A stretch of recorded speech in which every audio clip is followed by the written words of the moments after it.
welcome to the debate, The Architect Within, Unmasking the Lies You Tell Yourself. Today, we analyze the ideas from the book, The Labyrinth of Self. We are tackling a proposition today that really cuts to the absolute core of the human experience. It's this terrifying idea that your identity, the person you see in the mirror every morning, is not actually a fixed truth. It is a construction.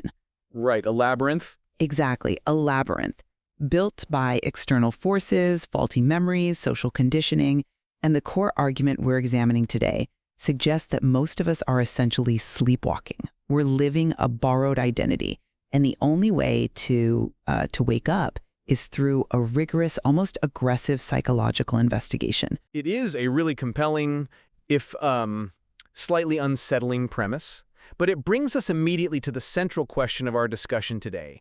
Is this process of unraveling your identity actually a path to freedom and mental health? Or, and this is my concern, is it a dangerous descent into self-obsession and paranoia that undermines the very stability we need to just function in the real world? Well, I represent the position that this unraveling is not just useful, it is essential. We are suffering from what this methodology calls identity confusion. And unless we rigorously interrogate our own narratives, we remain completely trapped by manipulation and trauma. We are living in a house we didn't build, and we're constantly wondering why the walls feel like they're closing in. And I take the opposing view. I believe the methodology proposed here is frankly impractical and potentially unsafe for the average person. Look, treating your life like a crime scene and viewing your own memory with extreme suspicion, that leads to paralysis. It leads to isolation and a rejection of reality. It seems really efficient for deconstruction, sure, but I am just not seeing the blueprint for how you put yourself back together without cracking. All right, well, let's get into it. I want to start by framing exactly why these ideas claim we are in a crisis to begin with. The concept highlights a phenomenon called the echo in the mirror. It's that visceral tremor of feeling like an imposter. The sheer exhaustion of being a chameleon in social settings. You know that feeling where you leave a dinner party and you feel like you just performed a one-person show rather than actually connecting with anyone? Sure. You're exhausted, not because you're introverted, but because you were acting. Yeah, but everyone has felt that. It's called social friction. It is literally part of the price of admission for living in a society with other humans. But the argument here is that this isn't just basic insecurity. It is a structural crisis. We are operating on early blueprints. These are narratives designed by our parents, our culture, our peers, contracts we never actually signed. We're trying to build a life on a foundation laid by architects who might not have even known what they were building. So my stance is that we must become a detective of our own existence. We have to stop performing and start living. And the only way to do that is to use the specific tools proposed, auditing our attachment styles, identifying cognitive biases, and confronting the puppet masters in our lives. We have to move from significant identity confusion to conscious self-evolution. That is a very poetic way to put it. And, I appreciate the ambition of conscious self-evolution, but I am not convinced by the practicality or the safety of the solution. The fundamental danger of this entire methodology is that it tells people they are unreliable narrators of their own life. Which they are. But the argument explicitly states that our memory is shifting sands, right? Mere imaginative reconstruction. If that's true, if my memory is just a story I tell myself, then digging into the past is totally futile. You are digging in mud. You cannot build a solid foundation on the premise that you literally can't trust your own mind. It's not futile, it's forensic. You dig through the mud to find the artifact. But it's destabilizing. Furthermore, the heavy focus on external blame is really concerning. We're going to get into the details, I know, but labeling parents as architects with hidden agendas and partners as manipulators, it creates a siege mentality. I assert that this level of hyper-analysis creates a fragmented self rather than healing one. It risks turning normal human friction into evidence of abuse. You start seeing enemies where there are only flawed humans. I think you're mistaking analysis for accusation. Let's look at the first core point of contention here. The architects of the self and attachment styles. The proposition is that we absolutely must analyze whether we have secure, anxious, preoccupied, or dismissive avoidant attachment styles. Let's actually clarify those terms for the listener, because they get thrown around a lot on social media, and often very incorrectly. Right, fair enough. Precision matters here. Secure is obviously the baseline. You're comfortable with intimacy and independence. You don't panic when someone pulls away, and you don't feel suffocated when they get close. Anxious preoccupied is the person who needs constant validation, often because their early caregivers were inconsistent. Sometimes there, sometimes not. So they are always scanning for abandonment. Mm-hmm. And dismissive avoidant is the person who equates independence with safety. They push people away before they can be rejected. These concepts are called the ghost notes of the early symphony of our lives. If I don't understand that my fierce independence is actually a dismissive avoidant response to a parental narrative that demanded perfection, I am just a puppet to that programming. But here is where I come at it from a different angle. You use the term parental narratives and hidden agendas. The framework suggests these agendas are woven into the fabric of our upbringing intentionally. But often, parents are just people doing their best with the very limited tools they had. If we obsess over family dynamics as potent incantations that stained our blank canvas, we trap ourselves in a victim mentality.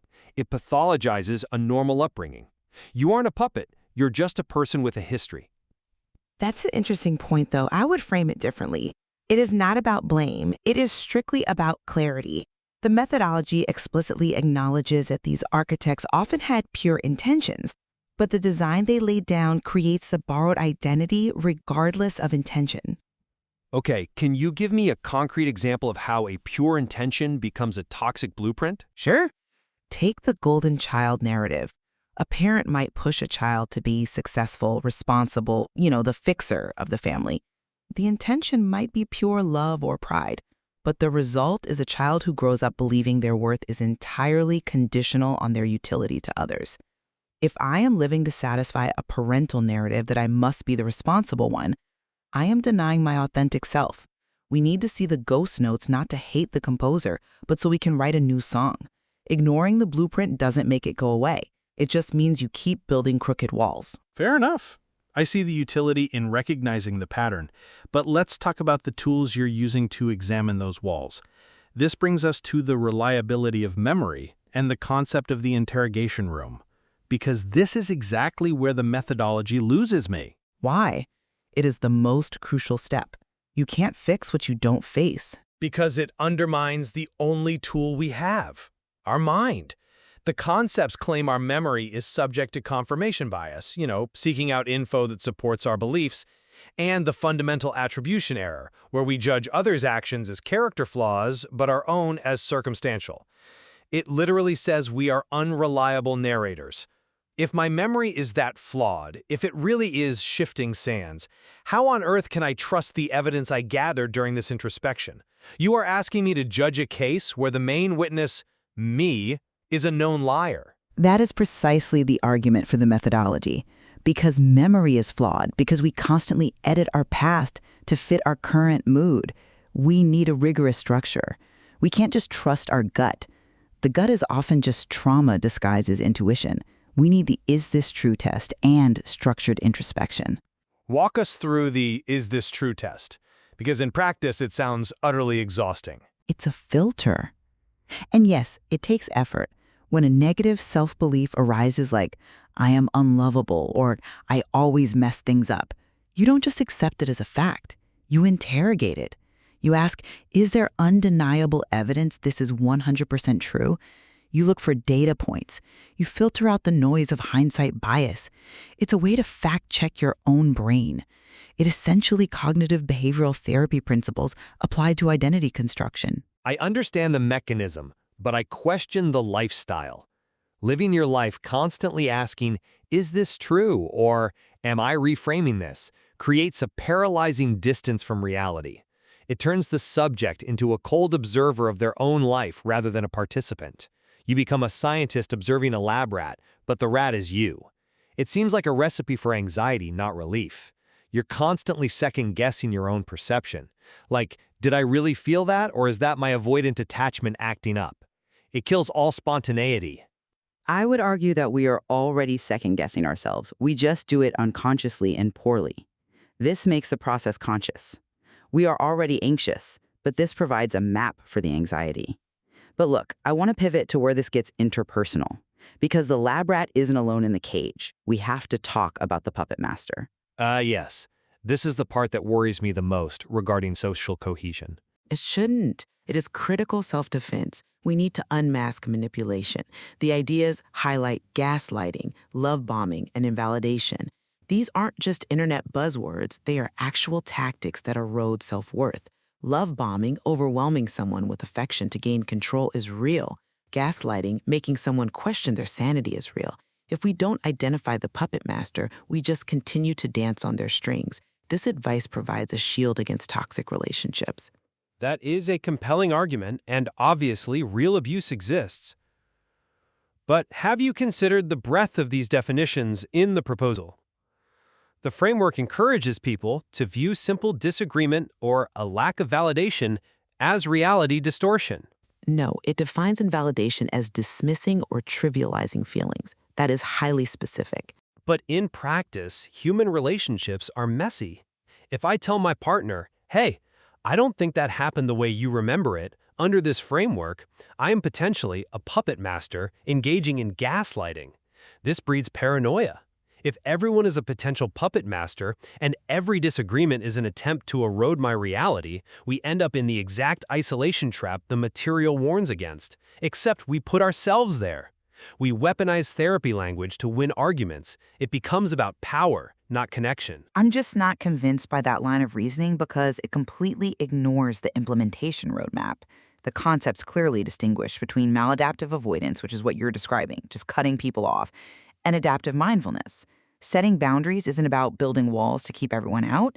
It's about defining your emotional space. It says explicitly, boundaries are not walls. It's about protecting the self so you can connect authentically, rather than connecting through a fawn response where you just agree to stay safe or a people-pleasing mask. The line between a boundary and a wall is often just how lonely you end up being.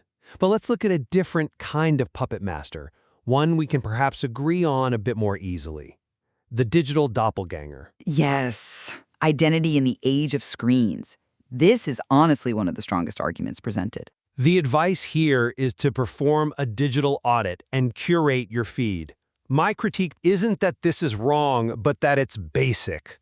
Unfollow people who make you feel bad. We know this. But more importantly, it ignores that the digital world is the real world now. The suggestion to define core values offline feels like a nostalgic fantasy. You can't just opt out of the digital ecosystem and claim to be finding your true self in the woods. I disagree vehemently. The digital mirror test is not about nostalgia. It is about survival. The argument is that algorithms create an echo chamber that ossifies identity. We are performing for an unseen audience, even when we are alone in our living rooms. We start thinking in tweets. We start styling our breakfast for Instagram before we even taste it. We are outsourcing our self-image to a machine designed to sell us things. We are social animals. We have always performed for audiences. It used to be the village. Now it's the network. That is just scale. But the village didn't have an algorithm that maximized engagement by reinforcing our worst biases. The digital detox isn't about pretending the internet doesn't exist. It's a tactic to just hear one's own thoughts above the noise. If your core values are entirely dependent on likes and shares, they aren't values, they are trends. The digital doppelganger is a curated highlight reel that has absolutely nothing to do with the messy reality of the human. We need to distinguish the avatar from the soul. Okay, I will concede that the echo chamber creates a rigidity that is harmful, but I worry that curating your feed just creates a new echo chamber, one that just makes you feel better rather than challenging you. But let's look at the endgame here. Where does all this intense detective work actually lead? The concept of the evolving self and fluidity. This is the ultimate empowerment. This is the payoff. Or the ultimate instability. The methodology claims identity is a river, not a stone, and that there is no singular, immutable true self. Exactly. We have the right to reauthor our story at any time.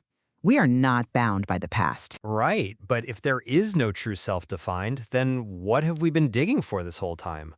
We spent the bulk of this discussion acting like detectives trying to find the authentic self buried under the borrowed identity. Now at the end, we're told the authentic self doesn't exist and we can just write whatever we want? It feels like a bait and switch. You are missing the nuance. The true self isn't a fossil to be dug up. It's the agency to write the story. The borrowed identity is a script forced upon you by the architects and puppet masters. The authentic self is the author holding the pen. It's the capacity to choose your response.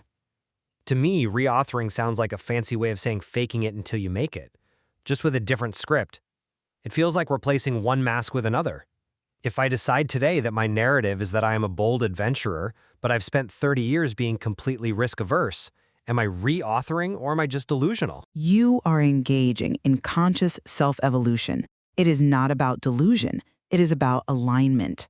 If you value adventure but act risk-averse due to a fearful avoidant attachment style, then reauthoring is the act of aligning your actions with your values.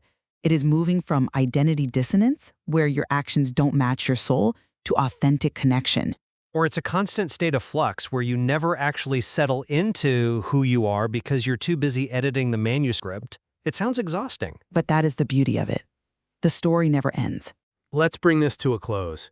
We have analyzed the architects, the interrogation room, the puppet masters, and the river. Where do we land? Look, I stand by my skepticism. The methodology proposed is high risk. While identifying toxic patterns is obviously good, the intense skepticism regarding one's own memory and the framing of everyone from parents to partners as architects or manipulators can lead to a lonely, hypervigilant existence. It is efficient for deconstruction, it tears the house down effectively, but I am not convinced it provides a stable blueprint for rebuilding. It risks replacing a borrowed identity with a fragmented self. And I maintain that the risk of doing nothing is far higher. The alternative is living a fake life, a chameleon existence where you are drained by the effort of performing for others. The strategies we discussed, journaling, boundary setting, cognitive reframing, these are practical, necessary tools to move from identity dissonance to authentic connection. Yes, it is a demanding process. Yes, it requires breaking things, but it is absolutely necessary for anyone who feels that echo in the mirror. You cannot build a true home on a foundation of lies. We can agree, at least, that the digital doppelganger is a major modern threat. We both clearly see the danger of the algorithm defining the human. We certainly do. And we agree that introspection is valuable, even if we disagree on the intensity of the interrogation required. Indeed, it is a labyrinth after all. The final chapter is always yet to be written. It is up to you, the listener, to decide if you are ready to enter the labyrinth and confront the architect within, or if you prefer to stay on what feels like solid ground. Just make sure that solid ground isn't shifting sand. This has been The Debate.